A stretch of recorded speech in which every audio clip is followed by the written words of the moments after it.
Hello, everybody, and welcome to Music Industry Insights Worldwide. And today I have the awesome Elle Halley with me. Hi, Elle, how are you? Hi Saskia, thank you for inviting me on to chat with you. It's absolutely fab to see you again. One of my favourite people. Oh, thank you. That's so kind, Elle. I've got a little bit of a cold today, so sorry, everybody. But yeah, welcome to the show, everyone. And yeah, thanks for coming along to the show. I really appreciate your time today. Do you want to tell the listeners a little bit about yourself, where you're from, and what you do? Okay, you know what? This is one of the questions I always hate having to answer, and I know it's like always the first question. Okay, so I'm Elle Halley, and I've had a kind of varied career working across the creative industries, having worked in marketing, fashion, sort of fashion journalism, and then kind of working through like the visual side of marketing. So I kind of found my speciality in working out what sort of defines a brand and kind of what visuals go into sort of telling a really good story. So I sort of specialized in that kind of area. And then I kind of quite accidentally got asked to start teaching it. So this is how Saskia and I met quite a few moons ago now. So yeah, I lecture on artist branding and visual direction and all sorts of things like that. So I yeah. find that really, really interesting, Elle, because at the end of the day, when you're looking at visuals, they tell a story, don't they? They have a meaning, and not just the story itself. It's all about colors, how you use those colors, and how you can kind of bring out a story through a picture, right? And that's something I learned with you. Do you want to tell the listeners a little bit more about that? Yeah, I think a lot of people have a bit of a misconception when it comes to, the word sort of branding and what is meant by branding. And a lot of people think, oh, I'll go and see a graphic designer and get a logo done and things like that. But actually, your brand is like the subliminal and visual representation of everything you or your product or whatever stand for. So actually, there's a lot of psychology behind what goes into creating a brand. And if you're a music artist or whatever you're trying to set up, it's about who are you trying to speak to, what are you trying to say to them, how are you trying to represent yourself, and then creating the elements that say that for you in a visual format. So Trying to get that, and I think that's really, really interesting. And yeah, we met at Tileyard doing the music marketing course, right? And it was all about branding, how to kind of identify yourself in a market and understand who your audience is. And that's extremely important, especially now in the music industry, right? You need to find your voice, but you also need to find out who your audience is and what you represent. So do you want to tell the listeners a little bit more about some of those skills that you've taught me along the way and how important they are? Because they're extremely important. I think so. I think like music isn't just noise. Yeah. Music is about connecting people. It's about emotion. It's about, people who don't necessarily feel heard to find a voice that speaks for them, representing them. And this is time and time again throughout music, really successful music artists and stuff. It's not because the music on its own is brilliant, which obviously it needs to be, but because of everything else that artist represents. If you look at Youngblood and his incredible rise, he was the first kind of person to really encourage the emo type kids to go and put on a skirt and dance around. It's all right. And all these things, they're so powerful. So it's not just about, oh, here's me and here's my music. It's what are you giving your audience? What is your gift to your audience? What does somebody get from being a fan or following you? Definitely. So I kind of always see it as a sort of two-way thing. It really is. And also I learned from you is about individuality and having your own style and your own story and just speaking authentically. Because I think, again, we talk about having stories, but they must be authentic and they must be from the communities they represent. What do you think about that, Elle? It's absolutely vital. I think people can smell inauthenticity like a mile off. It just feels off, doesn't it? It gives you that weird sense of dissonance when someone is saying one thing and yet you just don't quite buy it. And I think it's one of the most off-putting things. Let's just look at politicians, for example, and why we don't like them very much generally. It's all the same thing. It's like when somebody's saying something, but you don't really believe that they really believe it. Yeah. It makes it's sort of a bit unsettling. So I would say, yeah, I mean, everybody's an individual. Everybody's got their own set of stories. Everybody's got something that is really relatable to other people. And sometimes it is the things that have made you more vulnerable, over time, and the difficult experiences. And it's the way you overcome those that makes you a really strong person. So it's not necessarily about dwelling on your difficulties, but it's about, showing that sense of leadership of you can get over it, you can overcome it. And that makes you a really super powerful person and totally unique. And I think those things need to be celebrated. Yeah, and it's also about sharing those experiences in a personal way that's quite personal to you, but not too personal, but, something that's yours, that belongs to you. You're sharing it with the world, but you have that feeling, that passion, that pain and that trauma sometimes behind it that really makes it feel original, that people can relate to because they've been through it themselves. And I think it's also that relatability, isn't it? And that's what we're talking about sometimes. With authenticity comes relatability. Can you relate to that story? Does it sound real? Does it feel real? Does it look real? Because all of those things come into play, right? It's a package. Yeah, absolutely. And I think as well, if you're going out there into the public realm, especially if you're someone who's been through difficult circumstances, it's also important to look after yourself, because it's kind of easy to kind of go out there and bear everything. But I would say, the use of metaphors and, abstracted concepts of what you've been through and using them, firstly, that kind of opens things up so everyone can put their own unique take onto things. But also it stops you from feeling overexposed or people kind of trying to get into the nitty-gritty details of your life, which can be quite damaging if you're overcoming difficult circumstances. It can be, especially when you're dealing with trauma and you're trying to recover and you're trying to get back on your feet. I totally understand that. So you've obviously been through your own unique story. Did you have a musical education before you got into this? And tell us a little bit more about your own story. Yeah, it's a bit of a strange one. I was one of those sort of violin brats, and I could actually play the violin before I could read or write. So from the age of about 4, sort of the violin was my life. And as a result of that, I became quite good. But I also absolutely hated it because I felt that I was doing it for my mother. And when I got to about 16, I got offered quite a prestigious scholarship to, quite a good music college. And I said to my mother at the time, I said, maybe I should consider doing music for a career. And she turned around and said to me, "Don't be ridiculous, darling. You can't do music for a career. Music's for dropouts."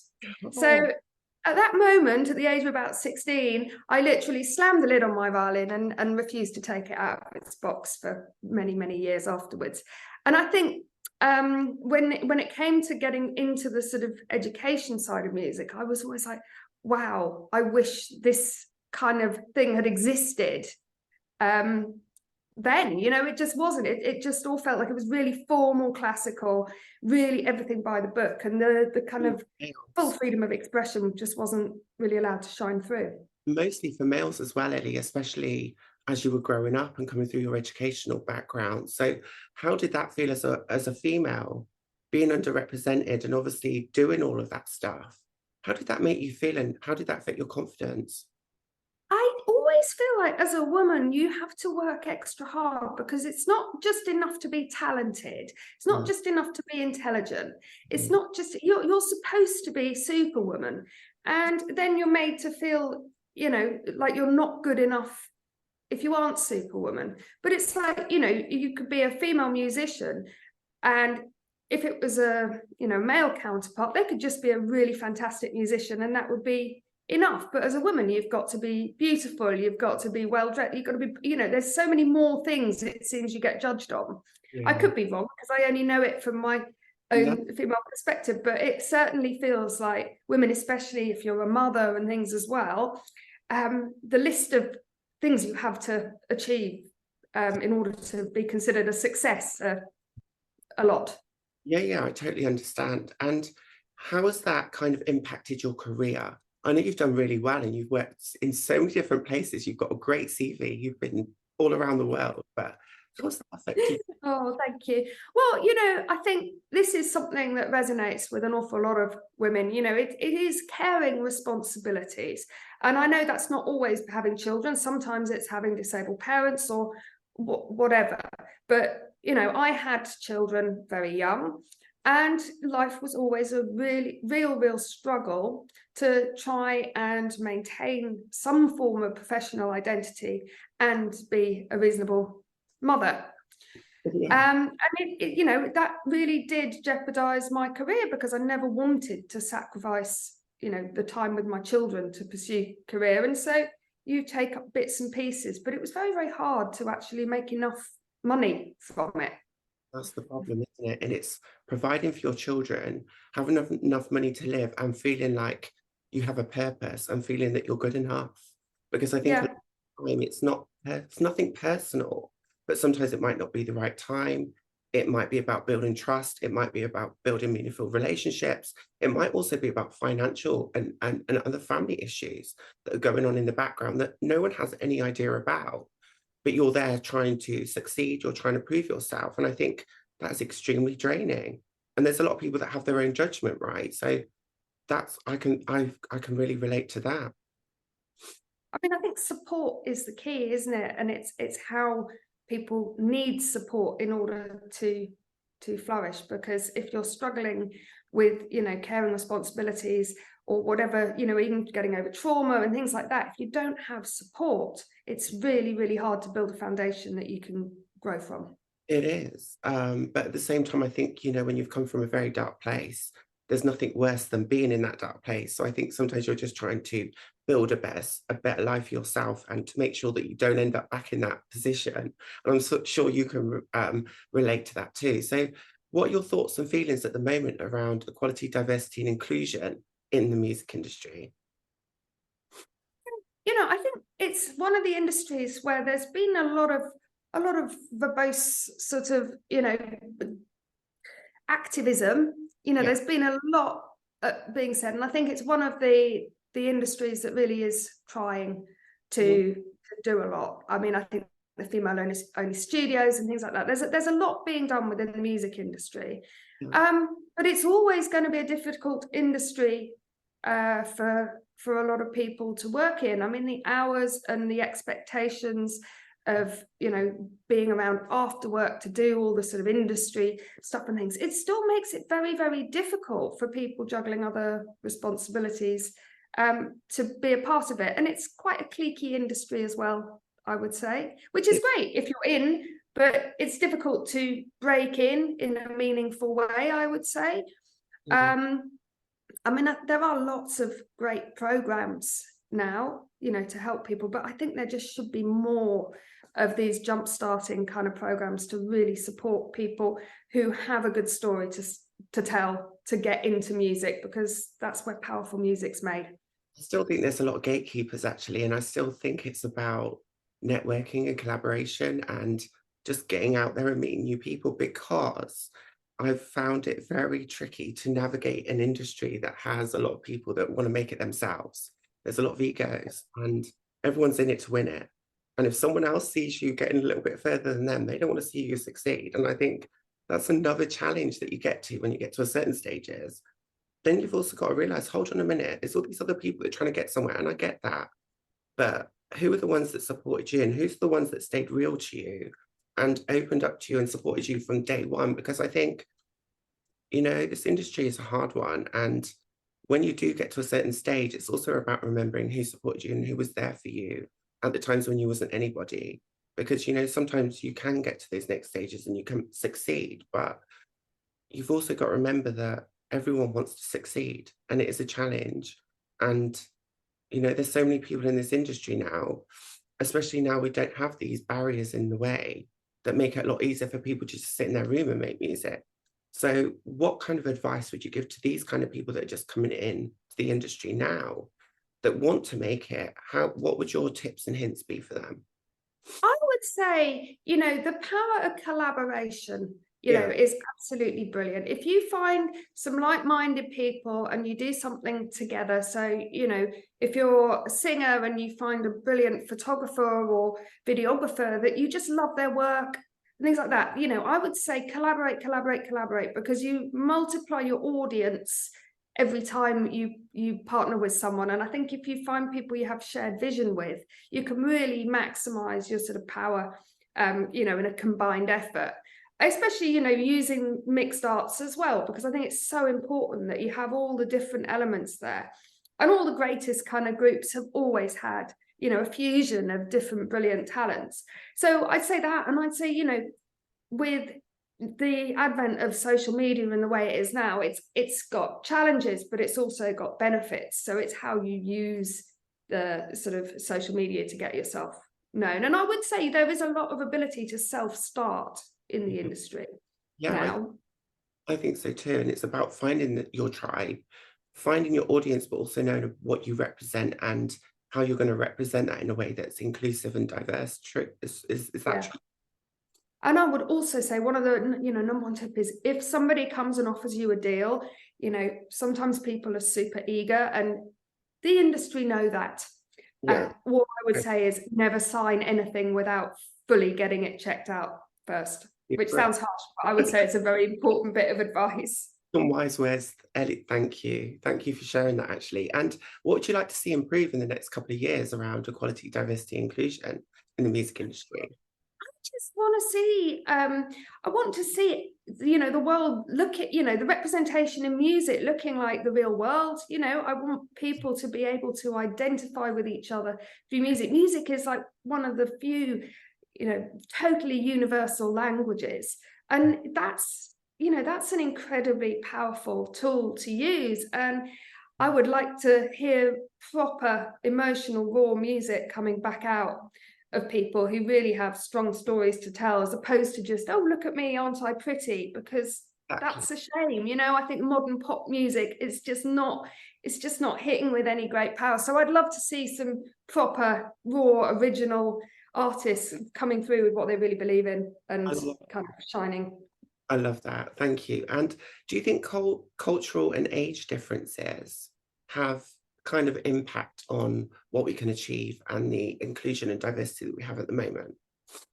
I think everyone should be listening to each other, because you learn from people, you know, you learn from older people, from their life stories. Older people learn from younger people, from their life stories. Different cultures learn so much between each other by speaking and conversing and getting to know each other. And I just think, you know, the more you get to know people from different dynamics and different, the more you find in common, and the more people kind of learn how to be harmonious. I just think there's so much sharing to be done. And I'll tell you what I really learned about collaborations is, when you're working with different people or new people that might not have met someone from your culture or from your ethnical background or wherever you come from differently, is that they learn from you, and it breaks down perceptions, and it also builds that trust. And I think that's the thing that I've really loved about collaborations is people are kind of curious. They want to know more, but they don't want to scare or offend anybody. So I think a good way of collaborating for me is breaking down those perceptions, changing ideas of what people think I should be or what I am. And then actually when we all walk out the room, we've got a massive smile on our face, which I really, really love. And I think that's something that I've enjoyed. And I learn from everyone I work with. I learn from every single person, and I'm sure they learn from me. And I think that's the importance about collaboration. We learn from each other. You can't judge people without getting to know them, can you? You know, if the number of times people just seem to judge someone else on what they perceive them to be. I mean, even, you know, I know people might be saying, oh, why is she sitting here talking about inclusion and diversity? You know, she's white, sounds middle class. It's like, but I was a teenage mum. I have 2 mixed race kids, and I see what they go through on a daily basis, and I see how different the world is to people with, you know, with different coloured skin, and it horrifies me. So, yeah. That you went through domestic violence as well yourself, and you came out the other end, and you survived that. And I think that was something that really drew me to you, Elle, is that you were very understanding and open and easy to get on with, and you were very supportive to me as a student. So I just want to say thank you, and you brought the best out of me. And I really bless you, thank you. You're literally always one of my, well, you will forever be one of my all-time favourites ever, and I'm so delighted to see you know, how well you're doing now. I'm so proud of everything you're achieving. Sorry, I've got a cold, but I could not let you down. And, you know, I'm here today snuffling away and stuff, and it's a busy week, but I just got to remember the people that helped me to get to where I am today. And not just that, support other people along the way. It's about partnerships, it's about collaboration, it's about learning from others, and also that understanding, that shared understanding. I know we haven't been through the same things, and we're from two different communities, but we came together and we worked together on some stuff, and we achieved some fantastic results. So I'm ever so pleased. I learned so much from you. I highly Oh, recommend thank you. it's fantastic. I learned so much about images and stories and artwork that I've never thought about before. So any artist, I would recommend thinking about these things, going and checking Ellie's work out, the work Ellie does. So Ellie, tell us a little bit more about the work you do, what you're doing at the moment. Tell us. So, I mean, I've been working a lot in education, in the education side of things. And I have to say, I found after lockdown and everything, I did find my creative juices had run completely dry. And I think that's something you're struggling with when it's people that inspire you and then you're taken away from people. So I've been relatively quiet. I took a sabbatical last year to kind of get a bit of a refreshing new view of the world, which was great.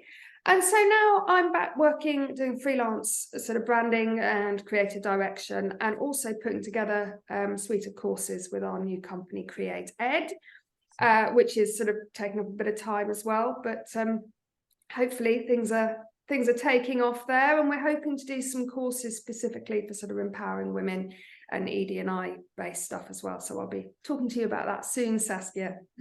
Fantastic. Thank you so much. And could you tell us a little bit more about kind of the stuff that you have done in the past? Is there anywhere people can find you, your links, your kind of websites, things like that? Absolutely. I have to admit, I'm pretty rubbish when it comes to ever keeping my social media stuff updated. But you can find me, my website is ellhalley.co.uk, which has some of the visual sort of stories and editorial work on there, and Elle Halley on Instagram as well. So if you want to track me down, I'm not that hard to locate. I'll leave all the links in the description below. I'm sorry today, everyone. I've got a cold. I'm trying to hold it all in. My nose is running. Literally trying to do all these things at once, but I think I've done all right. So I apologize to everyone. And thank you, Ellie, for taking the time. Thank you so much. It's such a pleasure to see you on here, Saskia, and good luck with the podcast and everything. Thank you so much. Thank you. Speak soon. Bye. Take care. Bye.